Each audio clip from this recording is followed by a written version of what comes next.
Bismillahirrahmanirrahim. Assalamualaikum warahmatullahi wabarakatuh. Alhamdulillah. Wassalatu wassalamu ala nabiyillah Habibillah Sayyidina Muhammad ibni Abdillah wa ala alihi wa sahabati wa man tabi'ah min yaumina hadha ila yaumin nahdah. Amma ba'd. Hadirin sahabat-sahabat semua, jamaah yang insya Allah akan selalu dirahmati oleh Allah Ta'ala. Gini, dalam kehidupan kita sehari-hari, kita tuh secara buktinya, secara realnya, itu mengenal 3 tipe kelompok orang. Ada tingkat bawah atau kelas bawah. Ada juga yang disebut kelas menengah. Ada juga orang yang kelas atas, kelas tinggi. Kalau ditanya tiap-tiap kita, pasti itu akan sama pendapatnya. Kamu pengen berada dalam posisi mana sih? Saya kalau bisa, wah, tentu itu. Kalau bisa, saya tuh berada dalam posisi kelas menengah ke atas lah, kan gitu. Umumnya seperti itu. Loh kok kenapa? Karena tiap-tiap manusia di wilayah kita pada umumnya menganggap bahwa kalau kesuksesan, kebahagiaan, itu hanya ada pada orang-orang yang kelasnya kelas atas ataupun minimal kelas-kelas menengah. Gini, hadirin jamaah semuanya yang dirahmati Allah Ta'ala. Sebenarnya kalau kita mau, coba kita perhatikan saja. Baik kelas bawah, kelas menengah, ataupun kelas atas. Itu ketiga-tiganya, itu tuh semuanya terbatas loh. Artinya gini, kalau memang dia susah, susahnya terbatas. Kalau memang dia senang, senangnya terbatas. Tapi kalau kita mau ditanya, tiap-tiap kita, pengennya yang mana sih? Pengen seneng gak sih? Pengen. Ya. Senangnya itu pengen sehari 2 hari atau bagaimana? Enggak. Pengennya itu seneng selama-lamanya. Pasti seperti itu. Bener gak? Ya, pasti seperti itu. Pengen kita seneng selama-lamanya. Artinya pengen jadi orang sukses selama-lamanya. Oleh sebab itu gini, hadirin jamaah semuanya yang dirahmati Allah. Kalau memang kita pengen sukses, yang sifatnya bukan cuman sebentar doang, bukan cuma setahun 2 tahun doang, tapi sukses yang benar-benar sukses. Itu ada baiknya kita perhatikan satu sabda Nabi kita, Nabi Muhammad Sallallahu Alaihi Wasallam. Ini diriwayatkan oleh Imam At-Tabarani namanya. Yang isinya gini. Arba'un man kunna fihi faqad u'tiya khairayid dunya wal akhirah. Itu. Bahasa kitanya, Arba'un ada 4 hal. Man siapa saja tanpa kekecualian. U'tiyah, yang dia itu dikasih, diberi oleh Allah Ta'ala. Artinya bukan dia yang punya, tapi Allah yang memberi. U'tiyahunna dikasih keempat-empatnya faqad u'tiyah khairayid dunya wal akhirah. Sebenarnya orang semacam ini betul-betul sukses. Dan suksesnya bukan cuma di dunia doang, tapi sampai parah ke akhirat kelak.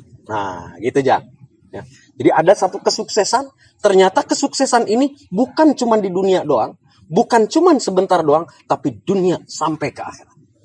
Emang apa aja sih? Yuk kita perhatikan. Pertama, lisanun dzakirun. Kalau kita lihat, kalau kita perhatikan, bahasa kitanya lisanun dzakirun adalah lisan. Ngomongin orang melarat, punya lisan tuh. Ya. Orang menengah punya lisan tuh. Orang kaya juga punya lisan. Tapi punten satu lisan ini sangat-sangat berbeda. Apa sih lisanun dzakirun? Lisan yang mampu berzikir.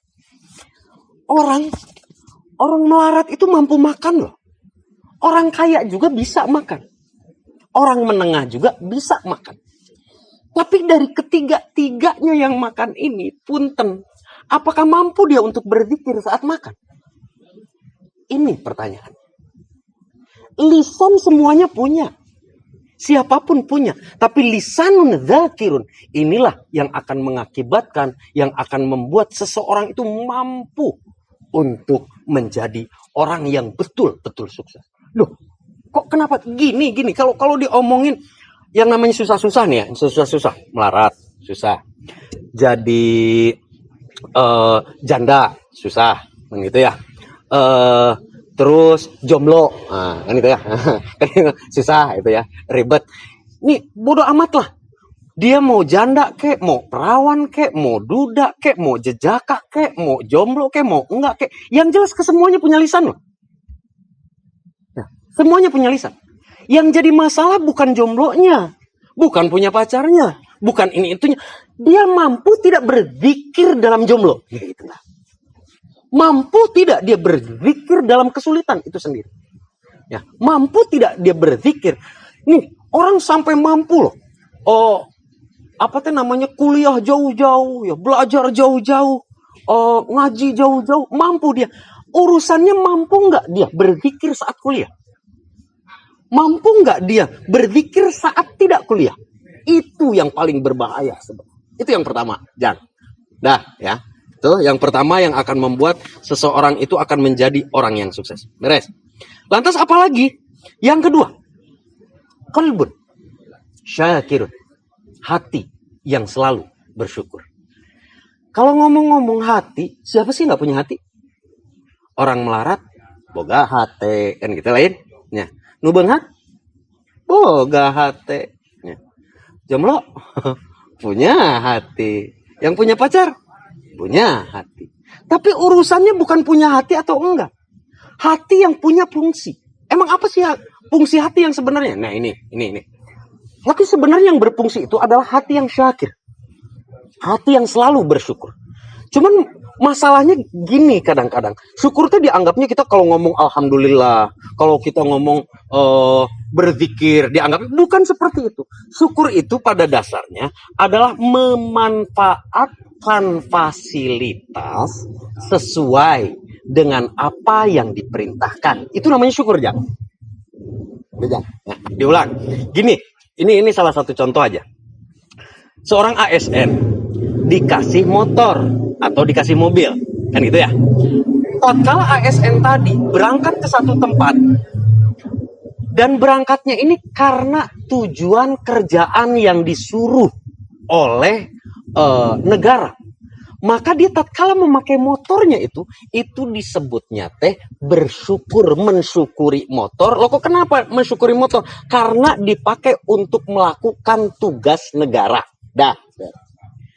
Tapi tatkala ASN punya motor, aripeknya dibawa ke bar. Misal nih, cuman misal doang. Ya. Pertanyaannya, disuruh nggak? Kan gitu? Nggak disuruh kan kita? ASN itu tidak disuruh. Loh kok dipakai? Nah, tatkala dia memakai fasilitas tadi, loh kok bukan pada tempatnya, itu namanya dia tidak bersyukur. Yuk kembali pada diri kita sendiri. Kita dikasih tubuh, kita dikasih badan.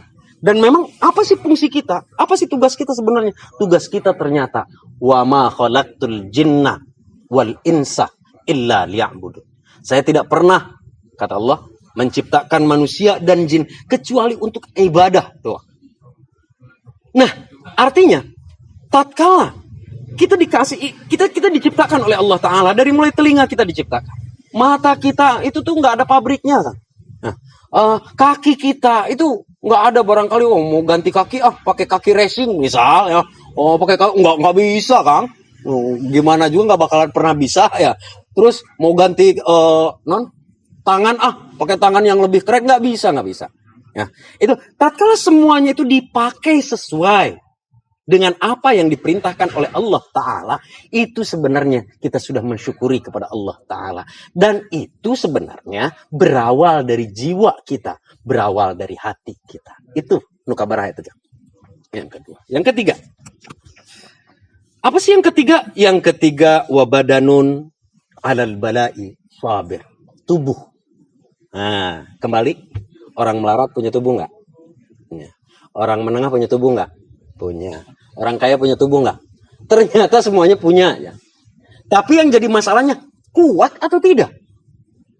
Ini baru kena penyakit sedikit aja, baru kena masalah sedikit aja, langsung melempem.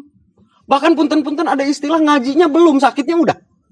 Nah, ya, belum apa nih bagian kemana sekarang? Kesana, lu puyeng pusing gitu. Melakukan belum, tapi udah sakit duluan. Ini nih artinya badan yang tidak kuat, badan yang tidak mampu melakukan apa-apa. Badan yang seperti ini bukanlah badan orang-orang yang sukses. Orang yang sukses badannya adalah terhadap segala sesuatu yang diperintahkan oleh Allah Ta'ala, dia selalu siap, dia selalu kuat. Itu yang ketiga, wa badanun alal bala'i sabir. Yang terakhir, yang keempat, wa zaujatun, pasangan tapi yang sifatnya itu tidak mengkhianati. Khaufan fi nafsiha, tapi yang dia itu takut terhadap dirinya sendiri, bukan takut terhadap suami. Gini. Punten, salah satu contoh. Kita pakai helm. Nah, kita pakai helm. Kalau ditanya, orang pakai helm itu bukan pengen, tapi takut ntar kena tilang polisi, gitu tak? Ya, artinya dia pakai, tapi bukan pengen. Ini nih cuma contoh, bukan berarti ntar kudu seperti itu ya. Cuman contoh. Nah, banyak lagi. Ada orang pakai masker. Atau orang pakai ini, pakai itu, dan lain sebagainya. Dia pakai itu, tapi bukan khaufan fi nafsiha. Bukan karena takut nanti kena virus, bukan. Tapi takut ntar kena denda. Nah, 250.000. Gini gitu. Itu namanya, zaujah atau pasangan. Punten, nih tiap-tiap kita punya pasangan. Itu arti zaujah itu bukan cuma istri doang. Sebab bahasa di awalnya itu man, siapa saja. Kalau ngomongin man siapa saja, berarti bukan cuma suami saja ini. Ya, artinya semua orang bisa. Nah, pasangan pemerintah adalah rakyat, berarti termasuk kita. Pasangan suami berarti istri. Pasangan mahasiswa berarti dosen, kan gitu. Nah, pasangan-pasangan itu sifatnya itu tidak berkhianat.